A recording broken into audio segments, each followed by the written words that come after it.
Es viernes, ya casi concluimos, pero es también interesante conocer con cuáles temas nos podemos quedar para checar durante este fin de semana y con las columnas editoriales de esta mañana. Y para ello sumamos a nuestro director editorial, Raúl Fierlucio, que nos hace las recomendaciones. ¿Cómo está, Raúl? Excelente día. Hola Paco, ¿cómo estás? Qué gusto saludarte. Muy buenos días a la audiencia. El presidente ya no quiere oír que no hay medicamentos. Ya no quiere oír. Ya se lo dijo a Ferrer, ya se lo dijo al secretario de Salud. Sí, pero el problema de todo esto, Paco, es que el problema de desabasto fue generado precisamente por su gobierno. Fue generado, ya había problemas de desabasto desde antes, pero se ha agudizado en este sexenio, se ha agudizado en esta administración.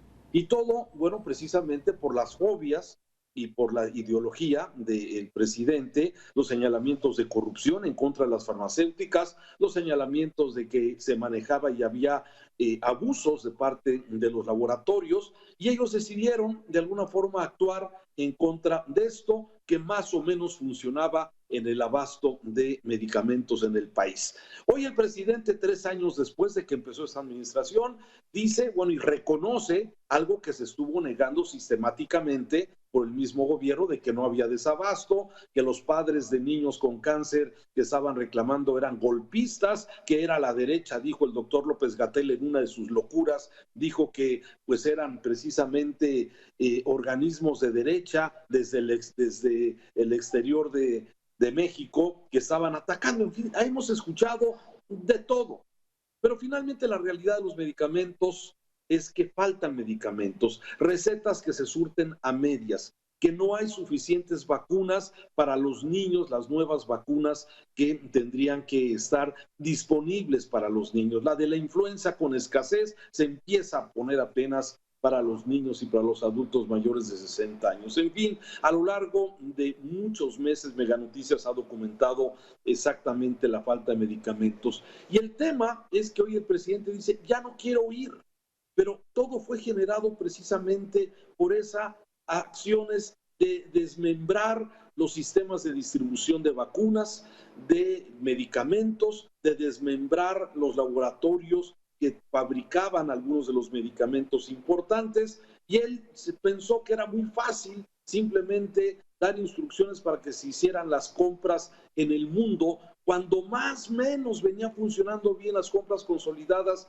que hacía el Seguro Social. En fin, un problema que genera el mismo gobierno y que ahora sí se busca, que ya no quiere seguir escuchando este tema. Es un asunto que hoy trata en sus diferentes columnas Irene Tello, por ejemplo, en el periódico Universal, que dice la exigencia presidencial para terminar con el desabasto, ya habla un poco de este tema, de toda esta historia que se genera desde el inicio de haber señalado que había corrupción sin probarla en los laboratorios y en las distribuidoras de medicamentos en México. En el mismo sentido viene también la columna de Sergio Sarmiento en el periódico de Reforma o Mural. ¿Sí? Dice regaño y medicinas.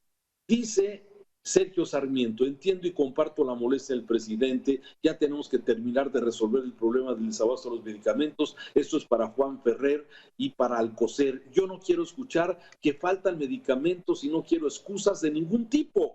No podemos dormir tranquilos si no hay medicamentos para atender enfermos. Hoy se dio cuenta el presidente de ese tema. ¿Habrán quedado atrás las falsedades y las descalificaciones? Antes decían que no había desabasto.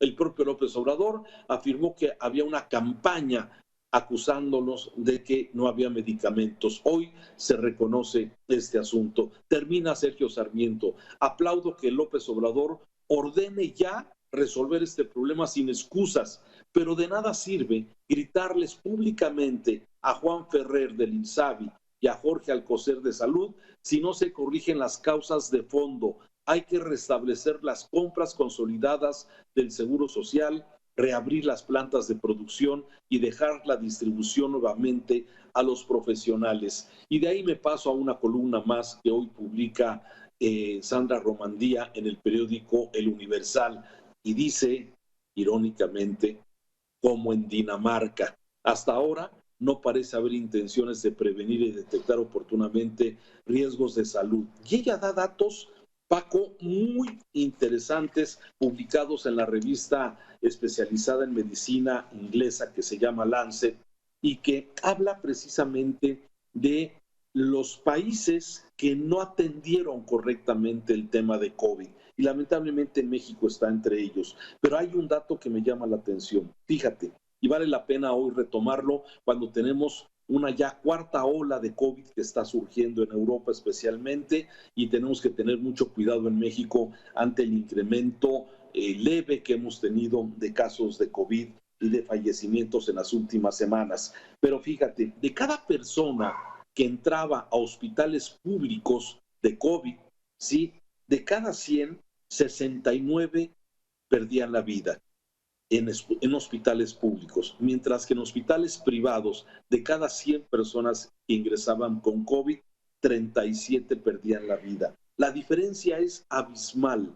Y aquí finalmente la misma revista Lancet señala lo siguiente: quienes tenían dinero, los pacientes, los enfermos que tenían recursos en el mundo, no hablo de México solamente, ¿sí? Tenían mayores posibilidades de sobrevivir a los pobres. Lamentablemente en México no es la excepción, y por eso dice Sandra Romandía hoy, Dinamarca, que es el ejemplo a seguir, según dijo el presidente cuando tomó posesión, que tendríamos un sistema de salud como el de Dinamarca, cada día se ve más lejos.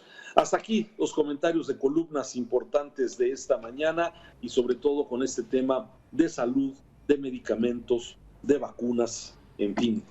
Paco, gracias, que tengas buen fin de semana largo, fin de semana puente para muchos.